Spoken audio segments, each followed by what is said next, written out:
on for you right now. She is ready to take... Under the glow of 1,000 Christmas lights, one voice rises, pure, powerful, timeless. Every December, it returns, echoing through malls, radios, and memories alike.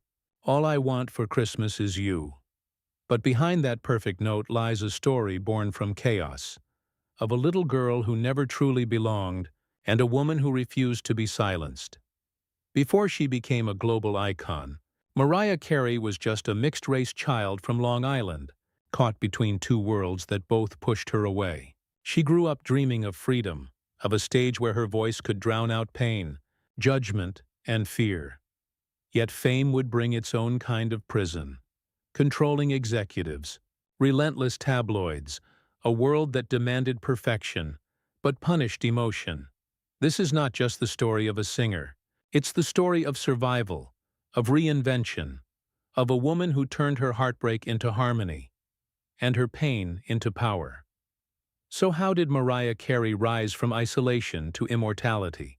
And what did it cost her to become the voice that could shatter glass and the boundaries of her world? Mariah Angela Carey was born on March 27, 1969, in Huntington, Long Island, a place that looked peaceful on the outside, but for her was filled with invisible walls. Her mother, Patricia Hickey, was an Irish-American opera singer with a voice as grand as the stage she dreamed of. Her father, Alfred Carey, was an aeronautical engineer, and a black man living in a time when love across color lines was still considered rebellion. Their marriage didn't survive the world's cruelty. When Mariah was just 3, her parents divorced. What followed wasn't just separation, it was survival. She watched as neighbors hurled slurs, as their family home was vandalized, as her father quietly carried wounds no one saw. Mariah lived mostly with her mother, moving from one small apartment to another. They often struggled to pay bills, sometimes living without heat in the freezing New York winters. But through it all, there was one constant: music. Her mother practiced arias in the living room, and Mariah, just a little girl, tried to mimic every note. She was born with perfect pitch, Patricia would say, but even perfect pitch couldn't fix a broken home. At school, Mariah never fit in. Too white for some, too black for others. She became invisible. And so she turned inward. She sang to herself, to the walls, to the silence. Her voice became her shield, her secret world. Every night she'd lie awake, dreaming not of fame, but of escape. Of a place where her voice could finally be heard without judgment. A place where she could belong, not as too much or not enough, but simply as Mariah. By her late teens, Mariah Carey was chasing dreams faster than she could afford to eat. She moved to New York City with little more than a notebook of lyrics, a demo tape, and a conviction that music was her only way out. She worked as a waitress, a coat-check girl, a backup singer, any job that would buy her another day to chase a miracle. At night, she recorded in tiny studios, layering harmonies over borrowed beats. She sang background vocals for Brenda K. Starr, a Latin pop singer who saw something raw and radiant in her voice, like lightning trapped in glass. Then came the night that would change everything. At an industry party, Brenda handed Mariah's demo cassette to Tommy Mottola, the powerful head of Sony Music. He listened to it in his limousine on the way home, and legend says he turned the car around. He had found the voice. Mariah was only 19 when Sony signed her, but the ink on her contract was written in both promise and danger. She had her big break. But she was stepping into a world ruled by men who wanted not just her sound, but her soul. Still, in the studio, she was unstoppable. Her voice soared through 5 octaves, like it had been waiting for this moment since childhood. Every note was rebellion, a declaration that she was no longer invisible. And as the first notes of Vision of Love played, the world finally heard her truth. It wasn't just a debut, it was deliverance. The moment a girl from Long Island became the next great voice of a generation. In 1990, the world met a new voice, one that could glide from whisper to whistle, shattering ceilings and expectations alike. Mariah Carey's debut album stormed the charts with an intensity no one saw coming. Vision of Love, Love Takes Time, Someday, and I Don't Wanna Cry, 4 number-one hits from a single album. A miracle in motion. Critics hailed her as the songbird supreme. Fans called her an angel. But inside, Mariah still felt like that little girl fighting to be heard. Behind the fairy tale stood Tommy Mottola, the powerful Sony executive who had discovered her, and soon married her. To the world, it looked like a Hollywood love story.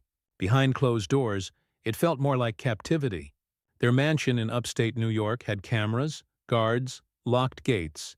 Mariah once said it felt like singing from a gilded cage. Still, her music soared. Emotions showcased her range. Music Box became a global phenomenon with Hero and Without You. Songs that made millions cry, even as she was silently crying herself. By 1995, Daydream proved she wasn't just a star, she was an empire. Fantasy became the first song by a female artist to debut at #1 on the Billboard Hot 100. And One Sweet Day, her duet with Boys II Men would hold that position for a record-breaking 16 weeks. She had conquered the world. But in conquering it, she was losing herself. Every smile for the camera, every perfect performance, hid a woman desperate for air. Mariah Carey had become a living legend, and a prisoner of her own perfection. Still, she sang on, not for applause, but for survival. Because deep down, she knew the storm was coming, and when it hit, it would test not her voice, but her soul. By the early 2000s, Mariah Carey was untouchable, or so it seemed. She had sold millions of records, won Grammys, and built an empire of sequins, smiles, and perfect high notes. But behind the glamour, her life was beginning to unravel. After years of control, Mariah broke free from Tommy Mottola. But freedom came at a cost. She wanted her art back, her image, her sound. She signed a record-breaking deal with Virgin Records worth $100 million and began working on a film and album called Glitter. It was meant to mark her rebirth. Instead, it became her breaking point. In July 2001, Mariah appeared on MTV's TRL, rambling, exhausted, handing out popsicles to the audience. The world didn't see a woman in pain. It saw a punchline. Days later, she was hospitalized for extreme exhaustion. Headlines screamed, "Mariah's Meltdown." When Glitter released on September 11, 2001, the same-day tragedy struck America.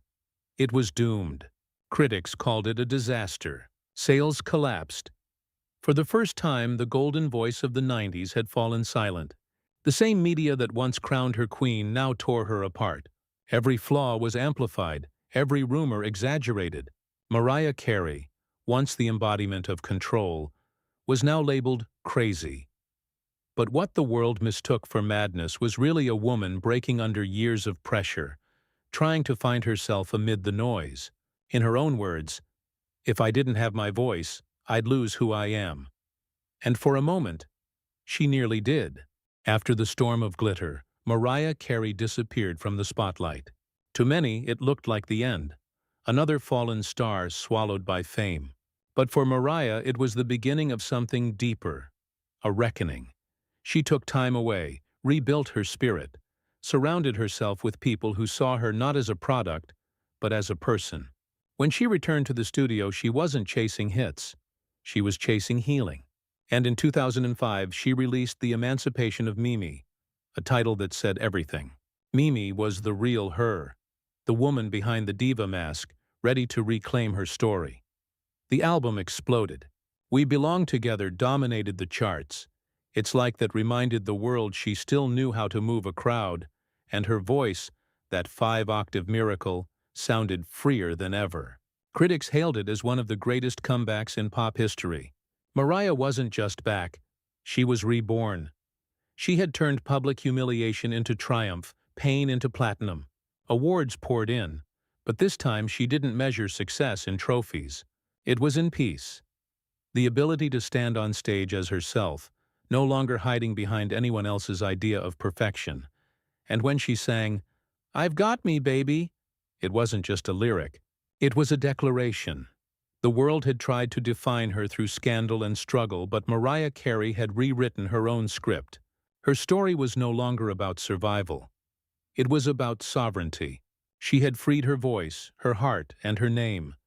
The girl who once sang to escape was now singing to live. By the mid-2000s, Mariah Carey had done what few ever could. She turned her fall into a foundation. Her comeback wasn't just a return to the charts. It was a reclamation of identity. With 19 Billboard #1 singles, Mariah stands second only to the Beatles, a record that still awes the music industry.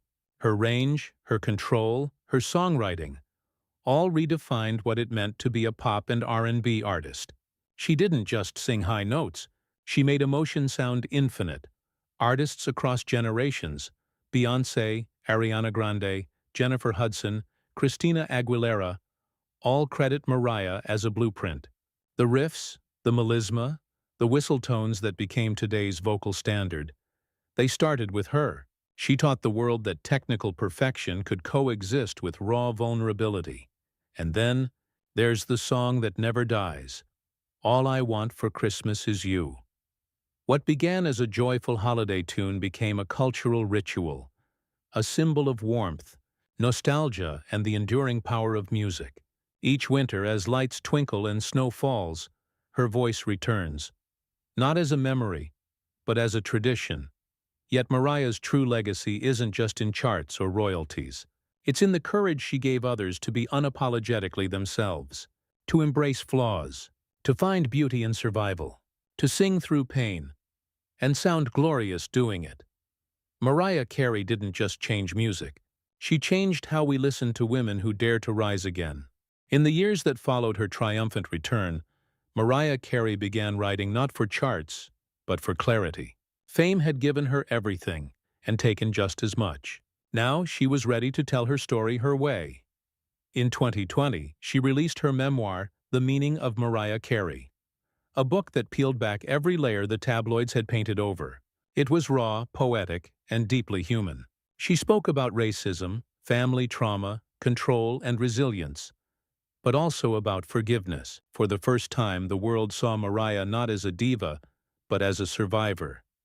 She found balance in motherhood, raising her twins, Moroccan and Monroe, the lights of her universe. In their laughter, she found the kind of love that no chart position could rival. Motherhood taught her patience, humility, and joy beyond applause. In interviews, Mariah often smiles when called a diva. She reclaims the word, turning it from insult to empowerment. To me, she says, diva just means someone who knows who she is. Today, she stands as both legend and woman, no longer defined by headlines or heartbreak, but by her endurance and grace. She knows her worth, her power, her voice, and she's still learning, still growing, still singing, because for Mariah Carey, survival was never the end of the story. It was just the bridge, to freedom, to faith, and to the sound of her own truth. The snow falls softly. Somewhere, in every corner of the world, a familiar melody begins to play. Her voice, bright, boundless, eternal, fills the air. It's easy to hear All I Want for Christmas Is You, and forget the pain that came before the joy. But behind every note is a lifetime, a child who felt unseen, a woman who lost herself to fame, and a legend who found her way back through song. Mariah Carey's story is not one of perfection. It's a story of persistence, of refusing to stay silent when the world tried to define her. She turned rejection into rhythm, heartbreak into harmony, and survival into art. Through every octave, every lyric, she taught us that resilience can sound like music, that the most fragile voices are often the strongest. And as the lights shimmer and the last chorus fades, we remember, greatness isn't about being flawless. It's about standing back up and singing anyway. This is Mariah Carey, the girl who dreamed of being heard, the woman who became a symbol of strength, and the voice that will echo through every December and beyond.